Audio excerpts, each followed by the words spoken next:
ሰላም ጋይስ እንደምናላችሁ። ዛሬ እስኪ ደግሞ ኢትዮ ህንድ የሆነ የጎመን አሰራር ላሳያችሁ። ኢትዮ ህንድ ያልኩበት ምክንያት የጎመኑን አሰራር ከህንዶች አይቼ ነው እና ደግሞ ኢትዮጵያ ውስጥ እንደዚህ አይነት ጎመን አላየሁም። የሆነ ደረቅ ያለ ጎመን ነው። ከሰላጣ ይልቅ እንደዚህ ሲሰራ በጣም አሪፍ ነው ብዬ ነው ህንድ ያልኩበት ምክንያት ለዛ ነው። ኢትዮ ያልኩት ደግሞ እንጀራው ነው።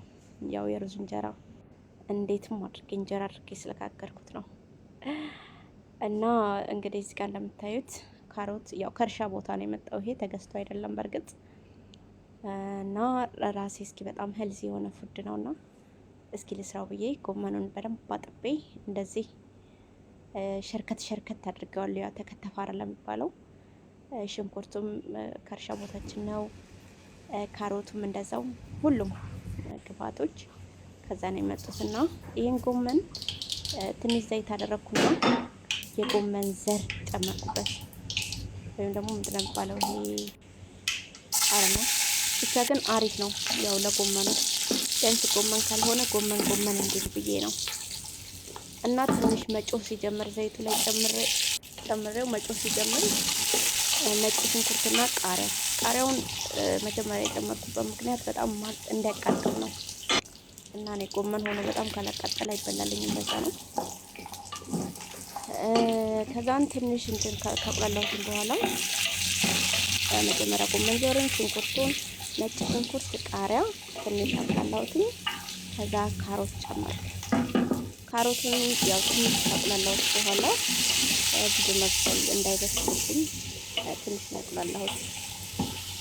እንዳልኳችሁ ከዚህ ከእርሻ ቦታ የመጣ ስለሆነ በጣም ቶሎ ነው የሚበስለው እና በጣም ምርጥ ነው ጣፋጭ እና ይሄኛው ደግሞ ፍጅል ይባላል። እኔ በአማርኛ ስሙን አላውቀውም። ሰላጣ ውስጥ ነው ብዙ ጊዜ የሚገባው ግን እንደዚህ ሲሰራ በጣም ይጣፍጣል። ከዛን ትንሽ ካሜራ ፓውደር አደረኩበት። እንደዚህ በደንብ አድርጌ አግባባዋለሁ እና ከዛን ደግሞ ኤግ ፕላንት እና እንትን የጨመርኩት ድንች ሁሉም ቦታ መግባት አለበት። ያለ ድንች ምግቡ አይደለም። እና ኤግ ፕላንቱ ደግሞ እንዴትም ተደርጎ ቢሰራ የምወደው በጣም ነው የምወደው እና ኤግ ፕላንቱን ጨመርኩኝ። ገልበጥ አድርገዋለሁ እንደዚህ። ከዛ ጎመን ያንን የቀረጣጠፍኩት ጎመን ከዚህ አስገባዋለሁ ማለት ነው ወደ ድስቱ። በደንብ አልበሰለም ካሮቱም ድንቹ ምናምን ያገላበጥኩት እንጂ በደንብ አልበሰለም። እና እንደዚህ ጨመርኩትኝ ይሄንን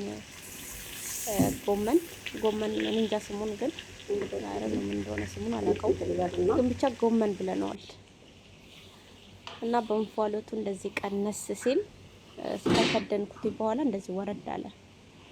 ከዛ እንደዚህ በደንብ አድርጌ አገላብጠውና አስማማዋለሁ ማለት ነው ከታች ካለው ቁሌት ጋር ካሮት፣ ኤግ ፕላንት እና ድንች ከሁሉም ጋር አንድ ላይ እንደዚህ አግባባዋለሁ።